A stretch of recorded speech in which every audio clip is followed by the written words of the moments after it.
Anies Baswedan akan jadi tersangka kasus Formula E. Begitulah yang ditiupkan isunya oleh Denny Indrayana yang kini lagi-lagi melakukan manuver. Sebelumnya ia mengklaim bahwa dapat info A1 tentang keputusan MK akan memutuskan sistem pemilihan tertutup. Dan pada akhirnya keputusan MK memutuskan sistem pemilihan terbuka. Jadi ceritanya ini apa yang diciutkan Denny bakal direspon oleh pihak terkait. Maka ketika ia bilang bahwa MK bakal akan memutuskan sistem tertutup, maka keputusan yang keluar dari MK adalah kebalikan dari apa yang dihembuskan si Denny ini, yaitu sistem terbuka. Nah, polanya kalau Denny pilih A, maka pihak terkait memilih B. Dengan asumsi ini, Denny merasa sedang melemparkan ancaman dalam bentuk lain. Maka bisa jadi Denny memang menginginkan sistem pemilu terbuka. Dan agar MK tidak mau dibilang sudah diramal oleh si Denny, dan jadinya yang diputuskan adalah sistem pemilihan terbuka.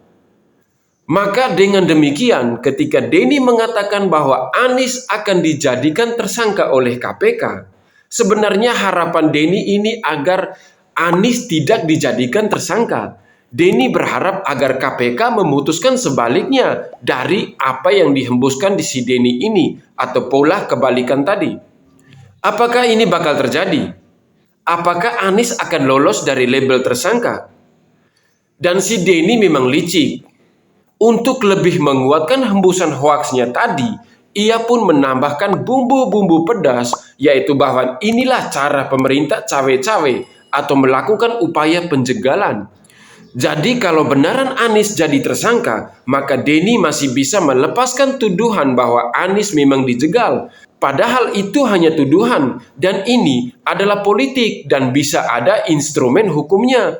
Maka kalau Anies memang sudah memenuhi syarat jadi tersangka, kenapa tidak kan? Dan kenapa harus takut? Tapi kayaknya sih kalau ditelaah lagi bahwa tuduhan Denny ini antara isu sistem pemilihan tertutup dan isu Anies jadi tersangka ini agak berbeda. Apalagi MK dan KPK punya tugas yang berbeda. Dan yang terpenting bahwa mayoritas masyarakat Indonesia sudah muak dengan si Anies ini yang suka berbohong. Bayangkan ketika Anies bilang akan mendatangkan Juventus dan Real Madrid untuk bertanding di JIS. Ternyata setelah dia tidak lagi jadi gubernur, semua janji itu tidak terjadi. Atau mungkin menurut Anies bahwa itu bukan janji, cuma obrolan biasa saja. Masyarakat memang muak selama Anies jadi gubernur. Demi kepentingannya, Anies tidak becus mengurus warga. Tidak ada kebijakan Anies yang benar-benar dirasakan manfaatnya oleh mayoritas warga Jakarta. Dan jika orang seperti ini yang jadi presiden, kan sangat berbahaya, amat sangat berbahaya. Dulu juga pernah menjanjikan kepada warga yang akan kena gusur bahwa kalau dia jadi gubernur, maka warga ini tidak akan digusur. Ternyata ketika dia jadi gubernur, penggusuran tetap terjadi. Kan kampret toh. Kemudian menolak reklamasi. Ternyata mendukung. Emang orang yang satu ini parah. Yang paling diingat warga, yang membuat warga kecewa adalah janji rumah DP 0 rupiah. Ini akal-akalan Anies, program ini memang ada. Tapi untuk warga yang penghasilannya atau gajinya yang sudah mencapai minimal 14 jutaan. Kan buset. Jadi wajar sekali jika mayoritas warga yang sangat kecewa itu sangat berharap Anies segera jadi tersangka. Dan akhirnya karena persidangannya begitu lama, maka ia pun tidak akan ikut kontestasi Pilpres. Dan juga yang akan bikin lama persidangannya adalah kata-kata yang dikeluarkan Anies pada saat persidangan. Akan membuat para hakim dan kuasa hukum bengong-bengong dan muter-muter kepalanya karena kata-kata Anies yang penuh retorika dan tidak berguna alias bikin jilmet dan tidak jelas. Hanya mengulur-ngulur waktu alias banyak bacot.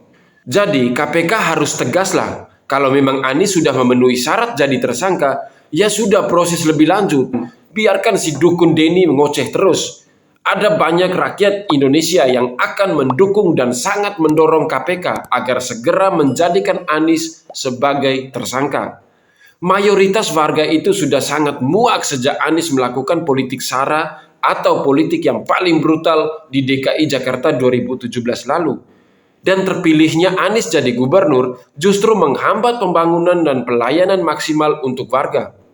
Belum kelar menunaikan janji-janji kampanye, malah bikin proyek Formula E yang sebenarnya belum dibutuhkan warga.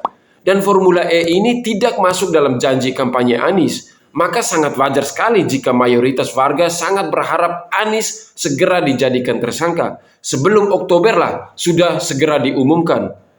Kalau ini terjadi, banyak yang akan sujud syukur dan syukuran. Dan keuntungan juga buat media-media karena ini akan jadi berita heboh dan terus akan mengurus perhatian banyak orang.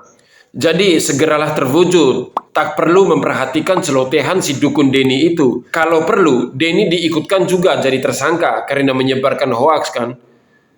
Akhir kata saya Mata Kiri pamit undur diri. Salam hormat, salam NKRI harga mati. Wassalam.